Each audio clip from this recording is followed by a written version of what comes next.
તો hello friends, સ્વાગત છે તમારું આજની સ્ટોરીમાં.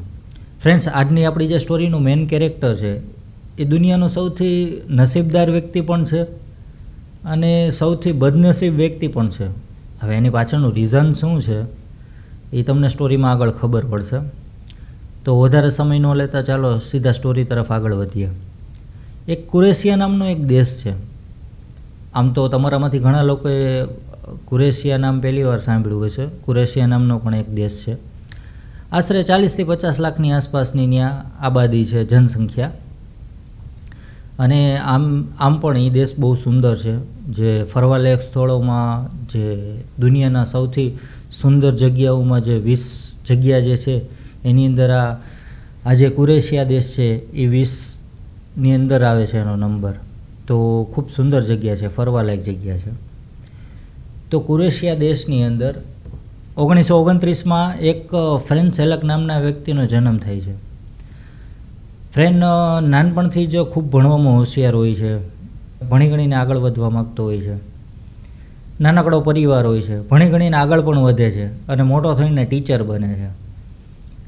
ત્યાર પછી બને છે એવું કે 1961-62ની આસપાસનો ટાઈમ આવી જાય છે. હવે પોતાના કંઈક કામથી એને સિટીની બહાર જવાનું થાય છે. હવે સિટીની બહાર ગયા પછી એને અચાનક એક ઘરેથી ફોન આવે છે કે તમારા મમ્મીની તબિયત બહુ ખરાબ છે, તો ફટાફટ ઘરે આવી જાઓ. હવે આ વાત સાંભળીને ખૂબ ઉપાધિમાં, ચિંતામાં મુકાઈ ગયો. હવે હાફળો ફાફડો થઈને જવા માટે શું કરવું વિચારે છે. તો ફટાફટ તો કેવી રીતના પહોંચવું, તો પ્લેનથી પહોંચાઈ જશે એવું વિચારી સીધો એરપોર્ટ ઉપર પહોંચી જાય છે. એરપોર્ટ ઉપર જઈને ટિકિટ લેવા માટે પ્રોસેસ કરે છે તો ટિકિટ મળતી નથી, કેમ કે પ્લેન ફૂલ હોય છે. ત્યાર પછી બહુ જ રિક્વેસ્ટ કરે છે કે મારે ઇમરજન્સી છે, મારા મમ્મીની તબિયત બહુ ખરાબ છે, તમે ગમે તે કરો મને ટિકિટ આપો, તમે પ્લીઝ મારી રિક્વેસ્ટને સ્વીકારી લ્યો. તો એરપોર્ટ પ્રશાસનને દયા આવી જાય છે કે વાંધો નહીં, ચાલો તમારે કંઈક એડજસ્ટ કરી દઈએ છીએ, તમારી ઇમરજન્સી છે એટલા માટે થઈને કંઈક થઈ જશે. ત્યાર પછી એને પ્લેનમાં જગ્યા મળે છે, પણ ક્રૂ મેમ્બરને જ્યાં બેસવાની જગ્યા હોય છે, જ્યાંથી બધી વસ્તુ સર્વ કરવામાં આવે ને જે ક્રૂ મેમ્બર બેસે છે કોકપીટ પાસે, ત્યાં જ એને એક સીટ ઉપર બેસાડી દીધો અને એની એને જગ્યા મળી ગઈ. હવે બને છે એવું કે પ્લેન ટેક ઓફ થયાના થોડાક ટાઈમ પાછી જ અચાનક પ્લેનનો ડોર હતો એ ખુલી ગયો. ડોર ખુલી ગયો, ભાગદોડ થઈ ગઈ પ્લેનની અંદર થોડીક વારમાં. તો એમાં એક એર હોસ્ટેસ હતી, જે પ્લેન હતો એને તરફ એક પેરાશૂટ ઘા કરી દે છે. હવે પ્લેન એકદમ સ્પીડથી ફટાફટ પેરાશૂટ પહેરી લે છે. પેરાશૂટ પહેર્યાના થોડાક ટાઈમમાં જ બીજો ડોર અચાનક ખુલી ગયો. આ દરમિયાન પ્લેન નીચે જવા માંડ્યું. હવે જરા કે 1 સેકન્ડનો ટાઈમ ખોટી કર્યા વગર પ્લેન સીધો ઉપરથી કૂદકો મારી જાય છે, જે ડોર ખુલ્લો હતો એમાંથી બહાર, અને પ્લેન આખું ક્રેશ થઈ ગયું. પ્લેન ઉપરથી નીચે પડ્યો, 2 હાથ ભાંગી ગયા, 2 હાથમાં ફ્રેક્ચર આવી ગયું. પણ આ પ્લેનની અંદર સવાર ટોટલ જે બીજા ક્રૂ મેમ્બર સહિત 70 લોકોનું મૃત્યુ થાય છે. હવે એણે ભગવાનનો આભાર માન્યો કે ભગવાન તમે મને બચાવી લીધો. પણ એની લાઈફમાં ટ્રેજેડી ચાલુ થાય છે હવે અહીંથી જ. હવે એના 1 વર્ષ પછી અચાનક ફ્રેન્ચ એરલાઇન ટ્રેનમાં સફર કરતો હોય છે. હવે બને છે એવું કે ટ્રેનમાં કંઈક ખરાબી આવી જાય છે અને ટ્રેન પાટા ઉપરથી ઉતરી જાય છે. હવે ટ્રેન જે જગ્યાએ પહોંચી હોય છે ત્યાં એક બરફથી આખી જામેલી નદી હોય છે. હવે ટ્રેન આખી બરફવાળા પાણીમાં પડી જાય છે. હવે જ્યારે અંદર ટ્રેન પડે પાણીમાં, ત્યારે આ અકસ્માતની અંદર 19થી 20 જણાનું મૃત્યુ થાય છે. પણ ફ્રેન્ચ સેલકને આ વખતે કાંઈ ન થાય, બસ ખાલી હાથ પગમાં થોડા ઘણું લાગે, પણ જીવ બચી જાય છે. ત્યાર પછી ફરીવાર પાછો ભગવાનનો પાડ માને છે, હે ભગવાન મને તમે પાછો બચાવી લીધો. પછી એને થોડોક પોતાના નસીબ ઉપર એ વિશ્વાસ આવે છે કે નહીં, મારા નસીબ સારા છે, મને દર વખતે બચાવી લે છે. ત્યાર પછી હવે 3 વર્ષ વીતી ગયા. આ 3 વર્ષ દરમિયાન કોઈ પણ જાતના એક્સિડન્ટ એની હારે ન થયા, કોઈ પણ જાતનો એવો બનાવ ન બન્યો. હવે 3 વર્ષ પછી ફ્રેન્ચ સેલક એકવાર બસની અંદર સફર કરતા હોય છે. હવે બને છે એવું કે અચાનક કોઈક આડું પડવાના હિસાબે બસ ડ્રાઈવર અચાનક બ્રેક મારે છે. હવે બ્રેક મારવાના હિસાબે ઠંડીનો મહિનો હતો અને રોડ ઉપર બરફ જામેલો હતો, જેના હિસાબે બસ સ્લીપ થઈ અને સીધી નીચે ખાઈમાં ગઈ. ખાઈમાં જતાં જ નદી હતી, નદીમાં બસ પડી ગઈ. હવે આ બસ પાણીમાં આખી ભરચક ભરેલી અને પાણીમાં પડી. આ દરમિયાન 4 મુસાફરોનું ત્યાં ડૂબીને મૃત્યુ થઈ ગયું. ફ્રેન્ડ ચાલકને તરતા આવડતું હતું, તરીને બીજા કાંઠે પહોંચી ગયા. આ વખતે થોડા ઘણું લાગ્યું પણ જીવ બચી ગયો. હવે તો ફ્રેન્ડ ચાલકના મગજમાં બીક બેસી ગઈ, કેમ કે એકવાર પ્લેનમાં અકસ્માત થઈ ગયો, ત્યાર પછી એકવાર ટ્રેનમાં થઈ ગયો અને બસમાં પણ થઈ ગયો. એટલે પબ્લિક ટ્રાન્સપોર્ટ કંઈ બાકી જ ન રહ્યું. ત્યાર પછી એવું વિચારે છે કે આવી રીતના હું હેરાન થાઉં ને બીજાને કરું અને દર વખતે નસીબ સાથ નહીં આપે, તો એના કરતાં એક કામ કરું, હું એક મારી પર્સનલ કાર લઈ લઉં, જેથી કરીને કંટ્રોલ મારા હાથમાં અને હું મારી રીતના શાંતિથી ચલાવી શકું, કોઈ પણ જાતની ઉપાધિ વગર. એવું વિચારીને એણે કાર ખરીદી લીધી. હવે ત્યાર પછી આ જે 3 અકસ્માત થયા એને 6 વર્ષ વીતી ગયા. તો હવે ફ્રેન્ડ ચાલક પાસે પોતાની ઘરની પર્સનલ કાર હતી. તો હવે કોલેજેથી ઘરે જવા માટે નીકળે છે. પોતે મ્યુઝિક ટીચર હતા. હવે રસ્તામાં બને છે એવું કે અચાનક જ કારની અંદર આગ લાગી જાય. પોતે જ ડ્રાઈવ કરતા હોય છે. એટલે કાર એણે ઊભી રાખી અને પણ દરવાજા લોક હતા. પોતાનો જે ડોરનો જે કાચ હતો, કાચ તોડી અને એમાંથી કૂદકો મારીને બહાર નીકળી ગયા. બને છે એવું કે એ જેવો કૂદકો મારીને બહાર નીકળ્યા ત્યાં આગ પેટ્રોલની ટાંકી સુધી પહોંચી ગઈ. જોરદાર ધડાકો થયો. નજર સમક્ષ જોવાવાળા જે લોકો હતા એ લોકોનું કહેવું એમ છે કે 2 કે 3 સેકન્ડના ટાઈમ ડિફરન્સથી જ ફ્રેન્ડ ચાલક બચ્યા છે, કેમ કે જેવા કૂદ્યા એ જ સમયે બ્લાસ્ટ થયો. જો 2-3 સેકન્ડ પણ લેટ થયું હોત તો કાં આગથી અને કાં ધડાકાથી ફ્રેન્ડ ચાલકનું હવે મૃત્યુ નિશ્ચિત હતું. પણ આ વખતે એને નસીબે બચાવી લીધા. બસ થોડા ઘણું લાગ્યું પણ જીવ બચી ગયો. આવું 4થી વાર બની ગયું. બદકેસમાં તે હાથ ધોઈને પાછળ પડી ગઈ હતી, પણ દર વખતે નસીબે સાથ આપતું હતું. દર વખતે મોતને ટચ થઈને પાછો આવતો હતો આ વ્યક્તિ. હવે બને છે એવું કે આ બન્યા પછી, અકસ્માત બન્યા પછી 3 વર્ષનો સમય વીતી ગયો. 3 વર્ષ સુધી પાછા નોર્મલ કોઈ જાતનું એની સાથે કંઈ એવો બનાવ ન બન્યો. અચાનક 3 વર્ષ પછી 1973નો ટાઈમ આવી ગયો. હવે ફરી પાછા ફ્રેન્ડ ચાલક કાર લઈને, હવે તો એણે પાછી નવી કાર લઈ લીધી હતી, એક જગ્યાએ જતા હોય છે. તો આ દરમિયાન બને છે એવું કે ફરી પાછું ઓઇલ ટેન્કની અંદર આગ લાગી ગઈ.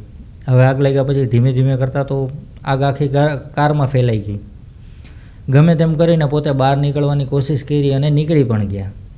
પણ આ વખતે એના માથાના બધા વાળ બળી ગયા, શરીરમાં ઘણી જગ્યાએ દાઝી ગયા. હોસ્પિટલે એડમિટ થવું પડ્યું, ઈલાજ ચાલ્યો ઘણો ખરો. એને આ વખતે દાઝવાના હિસાબે એની સ્કિન ઓલી થઈ ગઈ હતી, પણ જીવ બચી ગયો. હવે અત્યાર સુધીમાં 5 વખત એને નસીબે સાથ આપ્યો.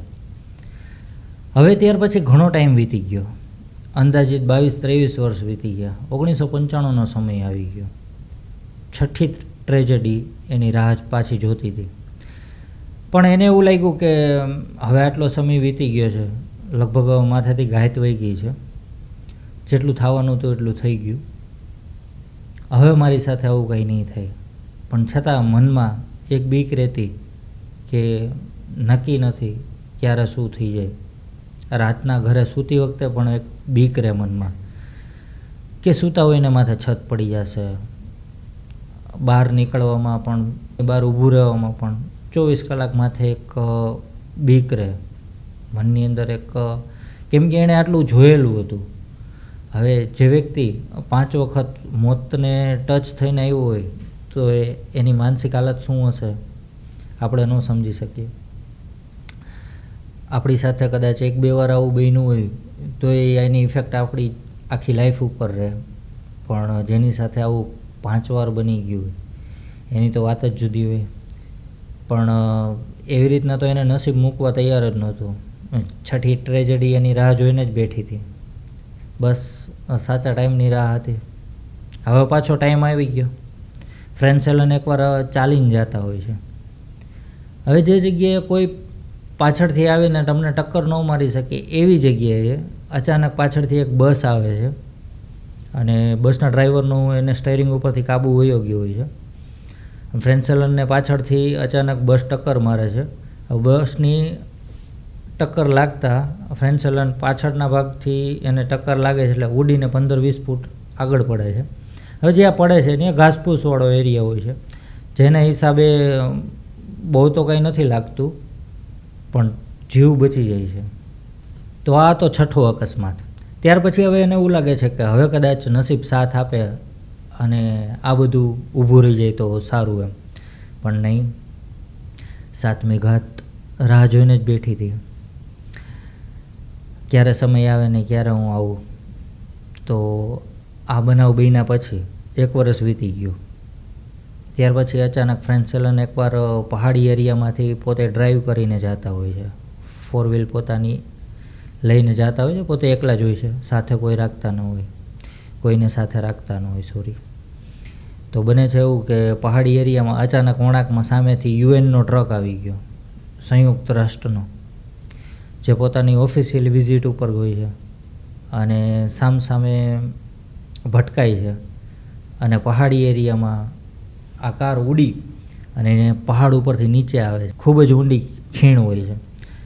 હવે કાર છે એ 300 ફૂટ ઉપરથી નીચે આવે છે.